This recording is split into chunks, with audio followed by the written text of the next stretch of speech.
Assalamu alaikum everyone. I hope you all are fine. So today, I have a task day 170.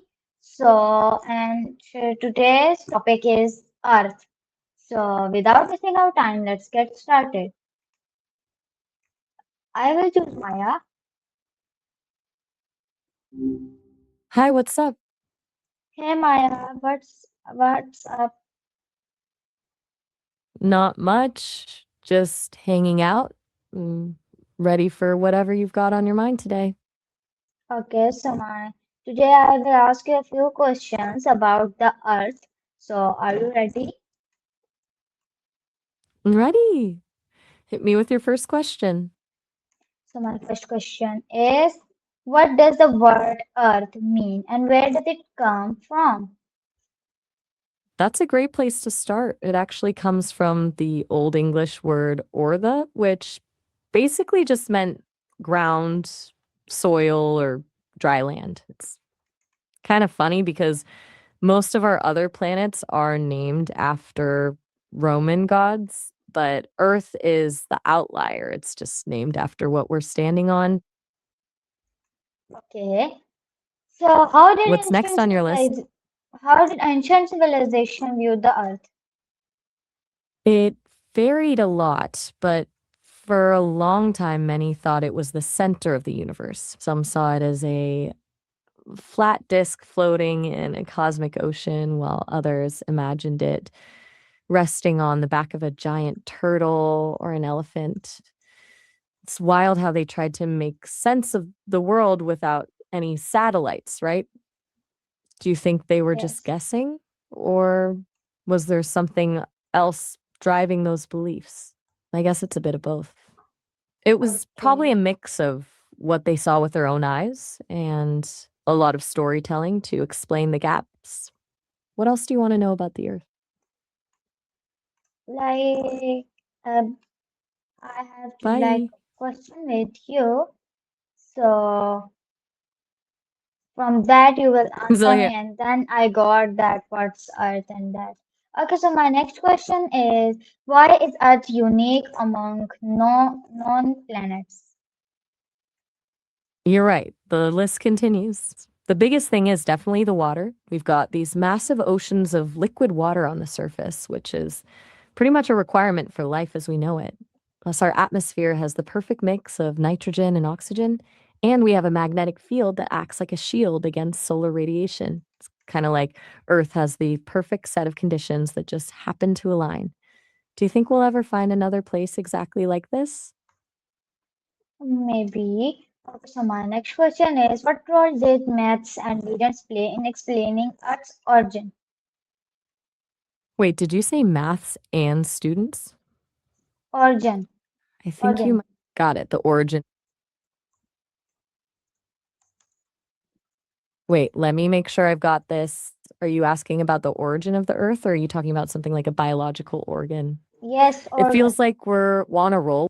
I'm thinking you're leaning toward the origin of the Earth since that's what we've been chatting about. Does that sound right? Or did you want to pivot to something completely different? I'm saying that what role did maths, MYTHS, and legend play in explaining Earth's origin?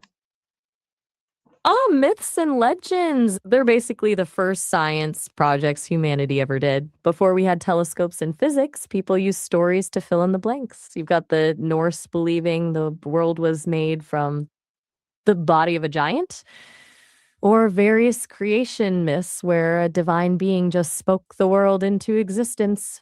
It's less about the how in a scientific sense and more about the why, like what's our what's our purpose here? I wonder if you've heard of any specific creation stories that you find interesting. Hmm. Okay, so my next question is, um, why did early scientists study and understand the Earth? I think you mean the Earth, right? Early Yes. scientists were basically driven by this massive curiosity about where we actually are. They wanted to map the coastlines, understand the stars to navigate the oceans, and figure out why the seasons happen. It was all about moving from the world as a flat disk to, wait, the math actually says it's a sphere. Mm. Okay, so my next question is that when did people begin to realize that Earth is a planet? It's been a slow burn, really. It took a long time to move away from the idea that Earth was just the stationary center of everything. Ancient Greeks like Pythagoras and Aristotle started suggesting it was a sphere, but the big shift happened during the Renaissance around the 16th century when Copernicus argued that we're actually orbiting the sun. That's when the planet label really started to stick.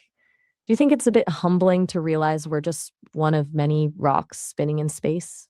Yes, I think. Okay, so my next question is that like what are the main layers of the Earth? Think of it like a giant onion. You've got the crust on the outside, that's the thin layer we actually live on. Then you have the mantle, which is this massive semi solid layer of hot rock. And finally, the core, which is split into a liquid outer core and a solid inner core made mostly of iron and nickel. It's basically a hot, pressurized metal ball at the center of everything. Does that make sense, or do you Okay, want to my dive into one next of those question layers? is okay, so my next question is how does Earth support life? Wait, I'm a little lost. Do you mean how the earth supports life? Or are you asking about something like art and sports? How does Earth support our life? I'm guessing you mean how the earth supports our life. It's Yes. basically a giant life support system. We have the atmosphere for oxygen, the water cycle to keep things hydrated, and a magnetic field that blocks the sun's nastiest radiation. Plus, the soil provides the nutrients for all the food we eat. It's pretty seamless operation when you think about it. Do you think any of those are more important than the others? Maybe. Okay, so my next question is that like how what natural processes continuously shape the earth? It's like the earth is constantly remodeling itself. You've got plate tectonics, where these massive pieces of the crust are shifting and crashing into each other to build mountains or cause earthquakes. Then there's erosion from wind and water, which slowly carves out things like the Grand Canyon over millions of years. And of course, volcanoes, which literally bring new land up from the inside. It's an incredibly active process. Does any of that sound more surprising than the others? Maybe. Okay, so my next question is that how has the study of earth influenced language and culture? It's actually woven into everything. Think about how we use words like grounded when we mean someone is sensible, or how we talk about hitting rock bottom. Our language is full of metaphors based on the Earth's physical nature. Culturally, so many ancient civilizations built their entire religions and social structures around the land, the seasons, and the stars. It's like we've spent our whole history trying to translate the planet's patterns into human meaning. Do you think we've lost some of that connection now that we live in cities? Maybe. Okay, so my next question is that what major discoveries changed our understanding of Earth's place in universe?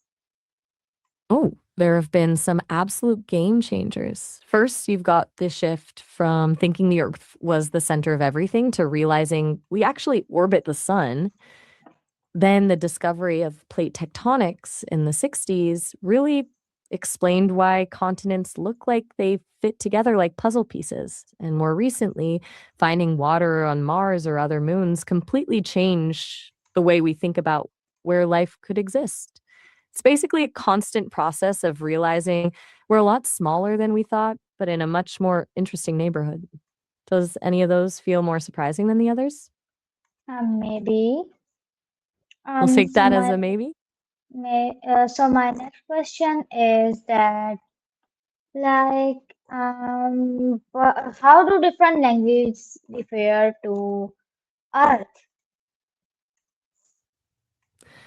I'm a little confused. I think you might be asking how different languages describe the Earth, or maybe how they differ in general. Could you tell me a bit more? Yes, first one. I'm all ears. What's this last one? I'm saying that okay. This is our last question. How might future generation view and describe Earth?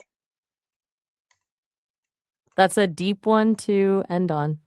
I think they might look back at our time as the pivot point where we finally realized we aren't just residents of Earth, but its caretakers. Depending on how things go, they might describe it as a reclaimed paradise or a fragile relic we had to fight to save.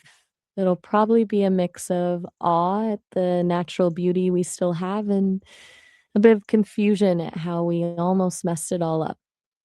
Do you think they'll see us as the generation that saved the planet or the one that just barely missed the deadline? I don't know. Okay, so this was our conversation with Sesame, and we will meet in next video with next amazing and interesting topics. So wait there, Allah Hafiz.